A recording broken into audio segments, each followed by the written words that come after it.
जय जगन्नाथ सांग मैंने आंबर सीजन तो आसिक जीवाक बसला तेणु आपण मैंने सब आंबर कौन कर बहुत सारा समस्त लोग किसी ना कि करेंगे कितु मुझे आंब सोढ़ा तो देखु केमी आंब सोढ़ा हुए।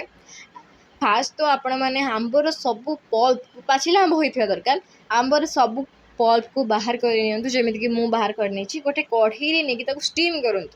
किंतु मन रखिए जमा पानी देवेनि जदि आप मीठा दरकार चीनी आड करूँ जो मीठा आंब हो कम चीनी खाते तो चीनी आड करवा किसी भी दरकार नहीं से आंबर चलीज कि आंबिला आंब हो चीनी भल लगे तेणु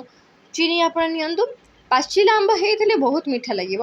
ताकू स्टीम करूँ देखो केते बढ़िया भाव में फुटुची एमती फुटवा दरकार जेतिकी आपण पल्प नहीं ना तार अधा हो कि पानी जमा आड करेंगे मुझे बारंबार कहूँ पानी जमा देवे 3 दिन कि 4 दिन सुखाई देवे एमती भल सुखी सारापर आस्ते आस्ते